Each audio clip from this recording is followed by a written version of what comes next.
রহিম। বাংলাদেশ জাতীয় দল রাঙ্গুনিয়া ভবিষ্যতের কান্ডারি মজলুম জনতা জাতীয় নির্বাহী কমিটির অন্যতম সদস্য জনাব ইমাম কাদের চৌধুরীর নেতৃত্বে রাঙ্গুনিয়াবাসী আমরা 1 সেপ্টেম্বর প্রতিষ্ঠা বার্ষিকী খুব জাঁকজমকভাবে পালন করেছি। আজকে এসেছি আমরা অত্র এলাকার পৌরসভার সাবেক কমিশনার জনাব হেলালুদ্দিন সাহেবের বাসভবনে।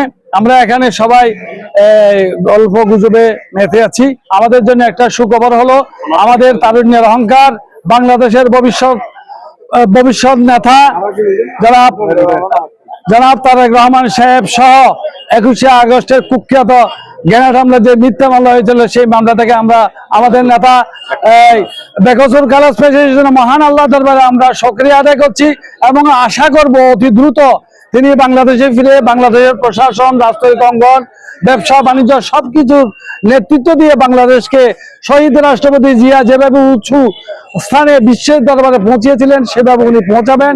এবং আমাদের এলাকার সাবেক সংসদ সদস্য এবং সাবেক প্রধানমন্ত্রী বেগম খালেদা জিয়ার সংসদ বিষয় সৈয়দ সালাউদ্দিন কাদের চৌধুরীর এই এলাকা, এই ভোট ব্যাংক, এখানে ওনার সুযোগ্য সন্তান জনাব ইমাম কাদের চৌধুরী আগামী দিনে আমাদের নেতৃত্ব দিবেন সেই প্রত্যাশা রাখছি। আপনাদের সকলের দোয়া কামনা করছি। আগামী 15 তারিখ শিলং রাজাপাড়া এম শালম চৌধুরী হাই স্কুলের মাঠে আমাদের একটা বিএনপি জনসভা অনুষ্ঠিত হবে। আপনারা দলে দলে সেখানে যোগদান করে অনুষ্ঠানকে সাফল্য অনুমোদন করবেন। সকলকে শুভেচ্ছা। আসসালামু আলাইকুম।